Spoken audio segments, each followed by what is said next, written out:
who are manufacturing illicit alcohol, as well as public officials who are enabling the purveyors of drugs and illicit alcohol to thrive. We consider the category of everybody that I've mentioned in that chain as enemies of Kenya.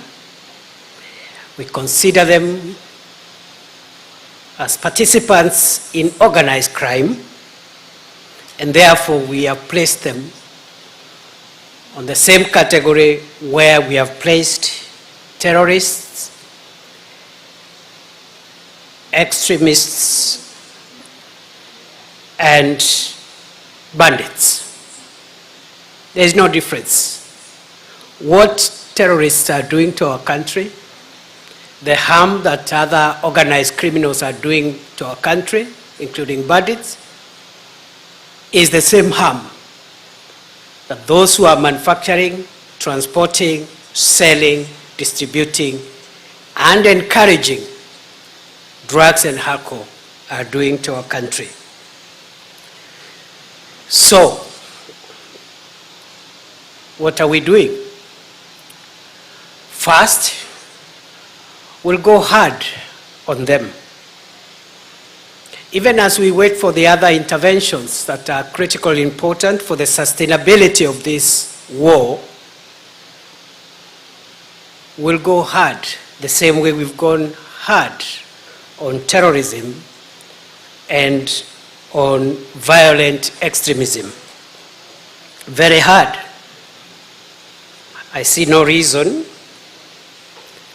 even as we look at our legislation, why we should not borrow the current legislation on the fight against terror to fight drugs and the organized crime that is around drugs. I see no reason whatsoever. Your Excellency, the Director of Public Prosecutions did highlight here things which are already in our law,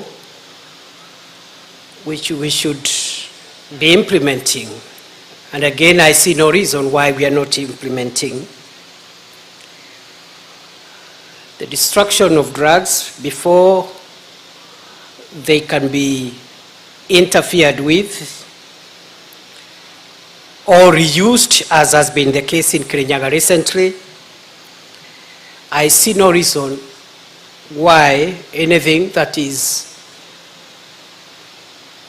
a motor vehicle which has been used to transport drugs should not be forfeited. I see no reason why a building which has been used to store narcotics and illicit alcohol should not be confiscated, forfeited to the state. Therefore, asset recovery, forfeiture,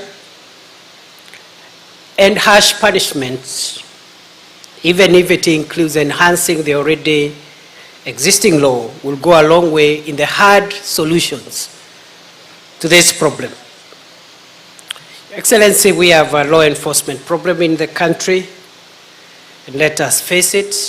Now that we have said today is the day of speaking the truth. Excellency, we have officers from various agencies who are dealing with law enforcement, who are doing a commendable job across the country.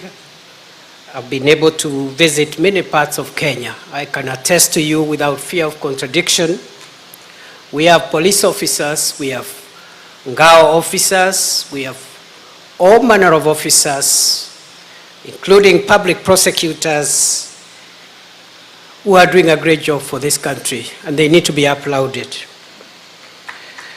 But we also have a group of officers, Your Excellency, and public officials who have decided to benefit from the death of the nation. And therefore, they are presiding over a systematic and gradual death of this and current generation. And these are police officers, for example, Ngao officers, public prosecution officials who are taking bribes from drug barons and those who are transporting drugs so that the law doesn't catch up with them. So we have a problem. And this is the solution. The solution is that for us in national security, we cannot afford a day extra in talking about what we need to do when we know what we need to do. For example,